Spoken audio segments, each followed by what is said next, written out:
Morocco's World Cup dreamers come to a crashing end in the quarterfinals, halting what many hoped would be a historic run for the African continent.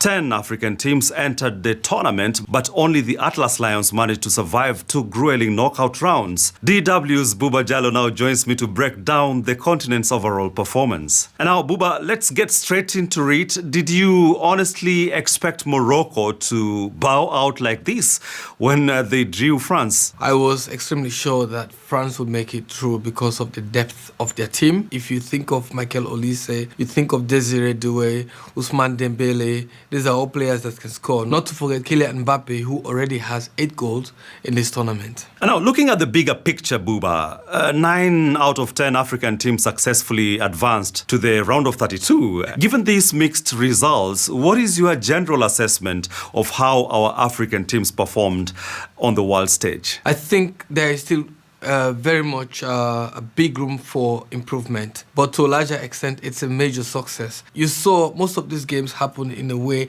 that the technicalities, the tactics of this team, they were pretty much improved, and you can see a lot of that European tactics, a lot of that technicalities that Europe use is now being used in Africa. Now, aside from the goals, this World Cup has unfortunately been riddled with controversies, specifically serious allegations of poor officiating and pockets of racism, which you must mention.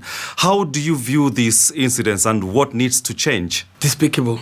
Despicable in the sense that that does not belong in football. And I'm also very happy to see the way the world is reacting to these particular people. Look at the attack at Kylian Mbappe, that is a Cameroonian, a colonized Cameroonian pretending to be French. And I actually really liked Mbappe's response to that, and the way he took it, saying that this woman's reaction is actually quite despicable and she's not worthy to lead a great nation of Paraguay, of really, really good people, and having such a despicable woman. Even that France-Paraguay game, you saw the amount of fouls against French state players. There were over 40 fouls, and none of these players received any yellow card. In what football world do you live to see that and not have a yellow card? But the team that is being fouled actually picked up a yellow card instead of the team that did the fouling. Indeed, Buba, a lot to fix moving forward. And finally, give us your prediction. Messi has done it all, he's won it all. So for me, it's not a big surprise if he wins it. And the world is just going to go to sleep and wake up the next day, and it's just normal. But if Norway wins this, the world is not going to go to sleep and wake up the next day. It's not normal. But my personal wish is to have France play Norway in the final.